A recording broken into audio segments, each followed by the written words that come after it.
What are you waiting for? Let's watch. అందరికీ నా నమస్కారం. గతంలో ఎన్నో వీడియోలు తీసి ఉంటాం. అంటే ఎవరి ఈపు వాళ్ళ కనపడదు, నా ఈపు నాకు కనపడదు. ఏవైనా నేను తప్పులు చేసి ఉండొచ్చు, ఏవైనా తెలిసి తెలియక ఏమైనా తప్పులు చేసి ఉన్నా ఎన్నో వీడియోలు తీసాము. సాయన్న గారి మధ్యంలో మన YouTube channel NSC Narmata Sayanna creations ఆ యొక్క ఛానల్ నుంచి ఎన్నో వీడియోలు తీసాము.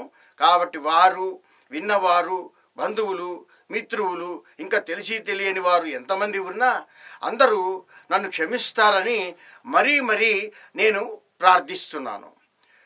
గురుర్బ్రహ్మ గురుర్విష్ణు గురుర్దేవో మహేశ్వర గురు సాక్షాత్ పరబ్రహ్మ తస్మై శ్రీ గురువే నమః. ఇదం శరీరం కౌంతేయ క్షేత్రమిజ్యపిధీయతే వేతద్యో విస్థితం క్షేత్రజ్ఞ విదితద్విదః. అర్జున, దేహము క్షేత్రమనియు దేహంబు నెరింగిన వాడు క్షేత్రజ్ఞుడనియు పెద్దలు చెప్పుచున్నారు. అంటే ఈ శరీరమే ఆశ్రమము, ఈ శరీరమే దేవళము, ఈ శరీరమే సర్వస్వము, ఈ శరీరమందు ఉన్నవాడే దైవము, జీవుడే దేవుడు. అందుకని అందరు పూర్వీకులు కృతత్రేతాయుగములలో, ద్వాపర యుగములలో కూడా అందరూ ఈ శరీరమే గొప్ప, శరీరమే దక్కింది, లోపలవాడే గొప్పవాడు, అసలైన దైవం లోపలవాడే అని చెప్పేసి గ్రహించి వాళ్ళు ఎంతో తపస్సు చేసి ఎంతో మహత్తరమైనటువంటి దివ్యశక్తుల్ని సంపాదించిన ఏమీ తెలియని వారులాగా వారు గుళ్ళల్లో దేవుళ్ళై కూర్చున్నారు. మరి మనం ఏం చేస్తున్నాము? గుళ్ళకు పోతున్నాం. ముసలోళ్ళై చనిపోతున్నా కానీ గుళ్ళకు పోతున్నాం. ఆ గుళ్ళో క్షణకాలం దర్శించి గుళ్ళో దేవుడికి దండం పెట్టిన కాసేపే తన్మయత్వము, భక్తి. ఆ విధంగా బయటికి గుళ్ళో నుంచి గడప దాటి బయటికి రాగానే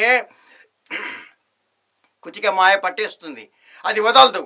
అది చచ్చే వరకు ఆ మాయ వదలకుండా మనస్సులో ఉండి, మనస్సులో బురద, ఘోరాతి ఘోరమైనటువంటి మురికి ఆ మనసు. అద్దంలో అద్దమంతా ఎలా అయితే మనిషి ఆ మరక ఉంటే మొహం కనపడదు, అట్లా భగవద్ దర్శనం కావాలంటే మనోనేత్రం తెరుచుకోవాలి. మనోనేత్రం అది ఏం చేస్తుంది? శరీరాన్ని ఆడిస్తుంది. అసలు మనస్సు శరీరాన్ని ఆడిస్తుంది, పీక తింటుంది అని కూడా తెలియకుండా ఇదే జీవితం అనుకొని మనస్సు ఆడిస్తున్నా, నేనే చేసుకుంటున్నాను, ఇది ఇస్తున్నా, నేనే కష్టాలు నష్టాలు బాధలు ఎన్నో ఇవన్నీ నేనే చేస్తున్నాను, నేనే కారకుణ్ణి అనుకోవడం, అది ఏంటి తెలియనితనం. కానీ మనస్సే మనిషిని ఘోరంగా పిక్క తింటుంది. చచ్చే వరకు తీసుకొని పోయి స్మరణ లేకుండా శ్మశానానికి తీసుకొని పోయి పడేస్తుంది.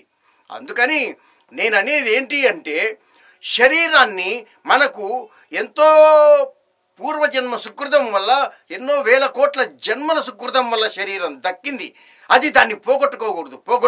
చావద్దు. చావు లేకుండా మనం ఎప్పటికీ బతికే ఉండాలి. అందరూ చావాలని అనుకోరు, కానీ జీవితం ఎప్పటికీ హాయిగా జరగాలి అనుకుంటారు. వాళ్ళ కర్మల నుంచి వాళ్ళ జీవితం ఏదన్నా అయ్యి యాక్సిడెంట్ అయ్యి కాలు పోయో కన్ను పోయో ఏదన్నా దెబ్బలు తగిలో లైట్గా తగిలినా అబ్బా హే రామ్ నా గతి ఇట్లా అయిందే అని అనుకుంటారు. కారణం ఏంటి? తన్ను తాను తెలుసుకోవడం అంటే కోస్తే రక్తం నీది, శరీరం నీది, అన్నీ నీవే. లోపల ఉన్న ఆ దివ్య శక్తి కూడా నీదే. ఆ దివ్య శక్తి సావులేంది, సర్వము ఉన్నది, అణువణువు ఉన్నది. అక్కడ ఉంది, ఇక్కడ ఉంది, బయట ఉంది, లోపల ఉంది. అది లేని స్థానం లేదు. అమెరికాలో ఉంది, ఆకాశంలో ఉంది, అణువణువు ఉంది. శూన్యం కాదు. శూన్యం అయితే భూమి ఎలా తిరుగుతుంది? సముద్రంలో నీళ్లు నిండి ఉన్నట్టు ఆకాశం ఎలా నిండి ఉందో అలా ఆ శక్తి సమస్తము నీలో ఉండి సమస్తము నిండి ఉంది. కాబట్టి మార్గం వేరే లేదు. కనురెప్పలు భూమి మీద ఉన్నటువంటి ఎన్ని మతాలు ఉన్నాయో, ఎంతమంది దేవుళ్ళు ఉన్నారో ఆ దైవాలు వాళ్ళ నిజ స్వరూపాన్ని మన లోపల చూసుకోవాలి. ఆ నిజ స్వరూపమే ఆ దేవుళ్ళు. ఆ దేవుళ్ళు ఇక్కడ దర్శించే దేవుళ్ళు అయ్యారు. మనము కూడా ఇక్కడ పుట్టింది దానికోసమే. మన ధర్మము ఫస్ట్ ఏంటి? లోపల దర్శనం. అదే ధర్మం. సనాతన ధర్మం అంటే అందరు ఏవేవో చెప్తారు, కానీ ధర్మం ఇది. పుట్టంగానే వ్యాసుడు తల్లి నువ్వు పిలిచినప్పుడు నేను వస్తాను వెళ్ళిపోయాడు. తన ధర్మం తను తాను తెలుసుకోవడం.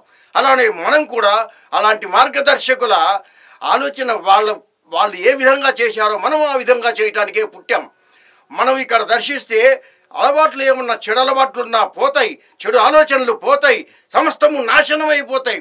శుభ్రం ఈ శరీరంలో లోపల మనస్సు మనోనేత్రం తెరుచుకొని ఇక్కడ మనస్సు ఇక్కడ ఉన్న దైవం ఇక్కడ దర్శించి తెరుచుకొని బొట్టు పెడతారు. ఎందుకని? దైవ దర్శనం కోసమే కుంకుమ పెడతారు కనుబొమ్మల మధ్యలో.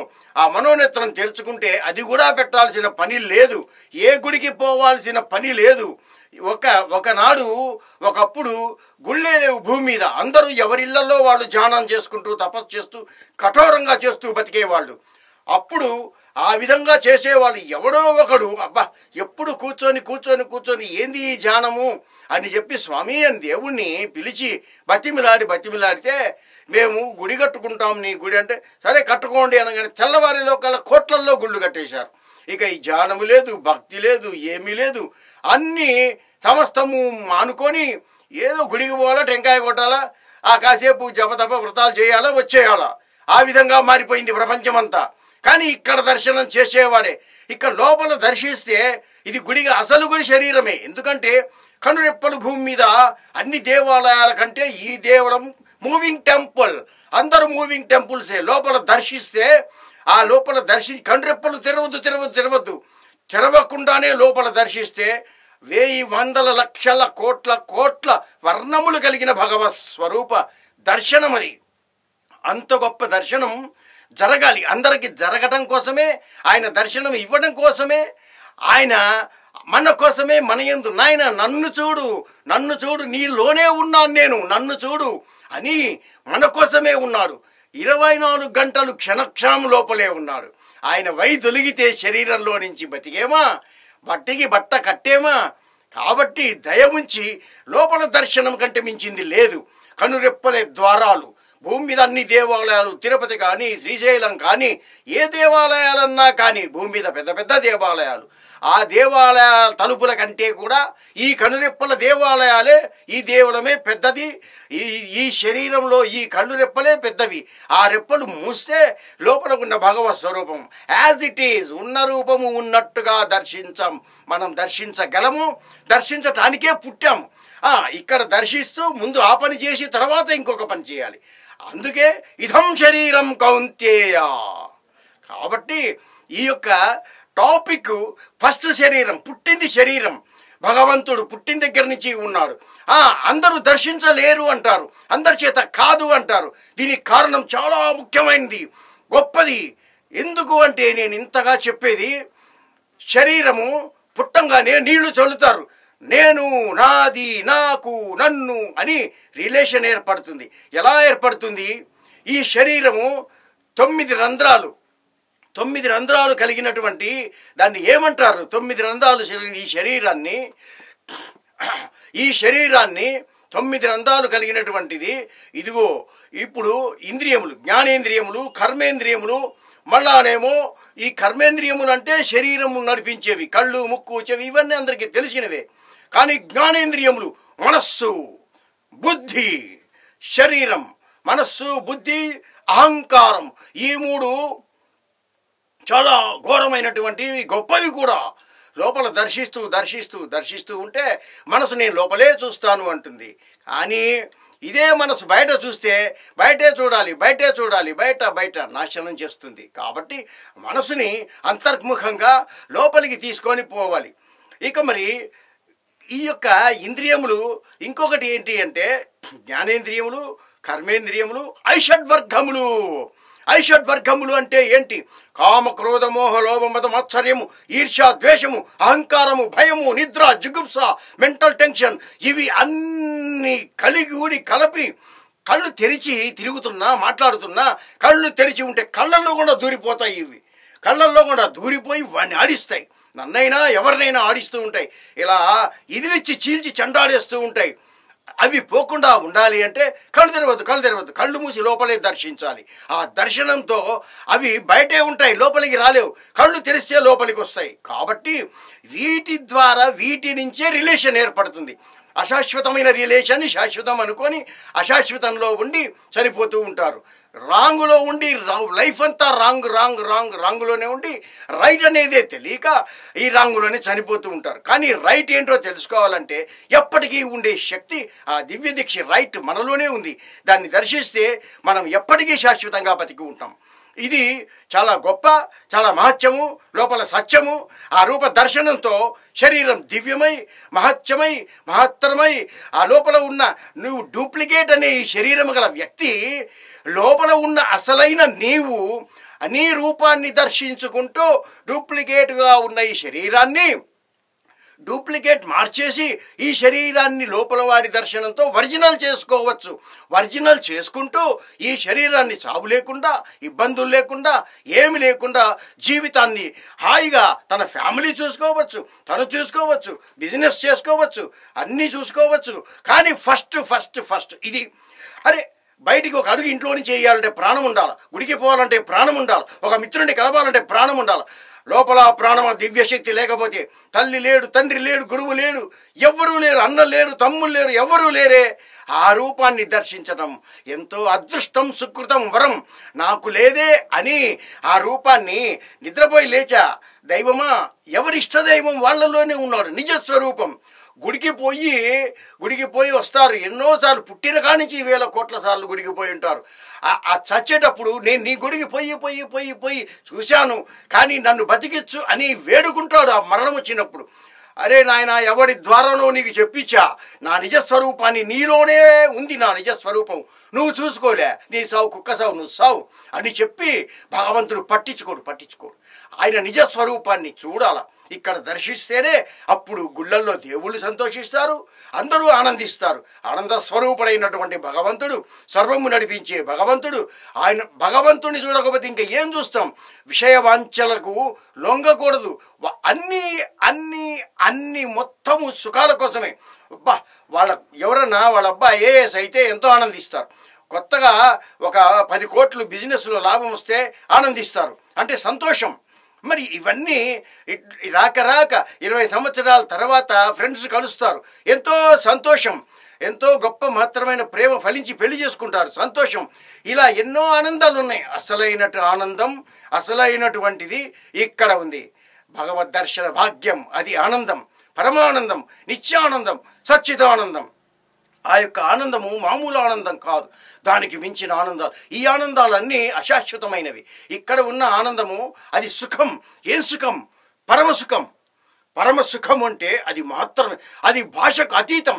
దాన్ని అనుభవించే ఆ పరమసుఖాన్ని గ్రహించాలి, దర్శించాలి, తరించాలి. ఆ సుఖానికి మించిన సుఖం లేదు, ఎవ్వరూ లేరు. ఎవ్వరు భూమి మీద ఆ యొక్క ప్రాణం లేకపోతే ఒక్క జీవి కూడా కదలలేదు. ఇక్కడ అమెరికా, రష్యా ఎట్లయితే దేశాలు ఉన్నాయో అట్లానే అక్కడ కూడా పరలోకంలో బ్రహ్మలోకము, మళ్ళానేమో ఈశ్వరలోకము, మళ్ళానేమో కైలాసము, ఈ లోకాలన్నీ ఉన్నాయి. వాళ్ళు కూడా నీ లోపల ఉన్నటువంటి ఆ దివ్య శక్తినే దర్శిస్తూ అక్కడ తపస్సు చేస్తున్నారు. ఇది సత్యం. అట్లా మనం ఎందుకు చేయకూడదు? చెయ్యాలి. ఇది సామాన్యం కాదు. మనస్సుని కనుక్కోవటం, ఇక్కడ దర్శిస్తేనే మనసు నన్ను పీక్క తింటుందిరా అని చెప్పి జ్ఞాని ఆ మనసుని పీక్క తింటాడు అన్నమాట. కాబట్టి జ్ఞాని 6 నెలల పిల్లవాళ్ళలాగా ఉంటాడు. అందరము మేము చేయాల్సిందే, ఎందుకు చెయ్యము అని పట్టుదల పట్టాలి. కాబట్టి నేను అనేది ఏంటి అంటే, ఇది జీవితం, అసలైన జీవితము, ధ్యానము, అది జీవితం. మిగతా జీవితం అన్య జీవితం కాదు. కలలాంటి జీవితం, నిద్రలో కల వచ్చింది, ఆ కలలాంటి జీవితమే ఈ జీవితం. ఇక్కడ దర్శిస్తే అది నిజ జీవితం, అది కళ కాదు, ఎప్పటికీ ఉండేదిగా. ప్రపంచమంతా సముద్రంలో నీళ్లలో మునిగిపోతే, అందరూ చనిపోతే మిగిలేది లోపల ఉన్న రూపమే సర్వము వ్యాపించి సమస్తము నిండి ఉండి అణువణువు నిండి ఉన్నటువంటి ఆ రూప దర్శనం చేస్తే ఆ రూపంతో పాటు మనం కూడా ఉంటాం. దయవుంచి నా ప్రార్థనని స్వీకరించి, కాబట్టి నన్ను దయవుంచి మీ ఆశీర్వాదములతో ఎలా అయినా మీరు కూడా కొంత ఆ వాసన పుట్టినందుకు ఈ వాసన అబ్బాల ఎవరి దైవాలు వాళ్ళ యందే ఉన్నారు. ఏ దైవం అన్నా కానీ దేవుడు ఒక్కడే. ఉదాహరణ 800 బిలియన్ పీపుల్స్, అందరిలో ప్రాణం ఉంది. అలానే అందరి దేవుళ్ళల్లో ఆ ప్రాణం ఉండబట్టే వాళ్ళు దేవుళ్ళు అయ్యారు. అసలు దైవం ఆ ప్రాణమే. ఆ ప్రాణం ఏమి పట్టించుకోదు, ఏమి చెయ్యదు, మాట్లాడదు, ఏమనదు. ఎందుకంటే ఆ ప్రాణానికి కాళ్ళు లేవు, చెవులు లేవు, కన్ను లేవు, ముక్కు లేదు, ఆయన శరీరమే లేదు. ఆయన ఆడ కాదు, మగ కాదు, ఏ ప్రాణి కాదు, అన్ని ప్రాణులు ఆయనలోనే ఉన్నాయి. అందరూ ఆయనలోకే మళ్ళా కలుస్తారు. కాబట్టి ఆ రూపమే ఎప్పటికీ ఉండేది, శాశ్వతంగా గంభీరమైనటువంటి రూపం. ఆ రూపాన్ని రోజు కొద్ది కొద్దిగా దర్శించుకోవాలి. మహానుభావులు టప్పని చనిపోతారు. వాళ్ళు లోపలికి పోయి ఆ రూపాన్ని దర్శించలేక చూడలేక భయపడి టప్పని ప్రాణం ఎగిరిపోతుంది. అందుకే రోజు కొద్ది కొద్దిగా దర్శించుకుంటే భయం పోతుంది. భగవంతుని ప్రేమగా ఆనందంగా ఆస్వాదించి ఆ రూప దర్శనం చెయ్యాలి. దయ ఉంచి ఈ యొక్క భగవంతుడి విషయం తప్పితే అన్యమైనములు అన్నీ వ్యర్థములే. ముందు భగవంతుడు, తర్వాతనే మన జీవితం. భగవద్జీవిత భాగ్యానికి మనకు దక్కక జరిగింది శరీరం. మీరు చనిపోయిన వాళ్ళని కూడా చూసి ఉంటారు. ఆ దుస్థితి మనకు వద్దు. కాబట్టి ఈ యొక్క దర్శనము గీతలో ఈ యొక్క శ్లోకాన్ని ఎందుకు చెప్పి ఇంత చెప్తున్నానంటే, అందరం బాగుండాలి, అందరం ఎప్పటికీ శాశ్వతంగా బతికి ఉండాలి. జ్ఞానులు చావరు, చావే లేదు. ఎప్పటికీ వాళ్ళు బ్రహ్మాండంగా, దేదీప్యమానంగా, దివ్యంగా, సూర్యచంద్రాదులు పోయినా కూడా వాళ్ళు బతికే ఉంటారు. పంచభూతాలు నాశనమైనా సరే వాళ్ళు బతికే ఉంటారు. ఎందుకు? భగవంతుడు బతికే ఉంటాడు కాబట్టి ఆయన ఎంబడి వీళ్ళు కూడా ఎప్పటికీ శాశ్వతంగా బతికే ఉంటారు. దయ ఉంచి మీరందరూ నన్ను ఆశీర్వదిస్తూ నాకు ఒక మహత్తరమైనటువంటి ఈ మెసేజ్ నేను అందరికీ ఎందుకు పెడుతున్నానంటే, గతంలో ఏమైనా నేను తప్పులు చేసినా, తెలిసి తెలియక ఏదైనా మాట్లాడినా, ఎన్నో వీడియోలు తీశాను. నన్ను మన్నించి మీరందరూ నన్ను ఈ మాటలు స్వీకరిస్తారని, నన్ను అనుగ్రహించి నన్ను క్షమిస్తారని మరీ కోరుతూ ప్రార్థిస్తూ ఇంతటితో విరమిస్తున్నాను. If you like this video, please share, subscribe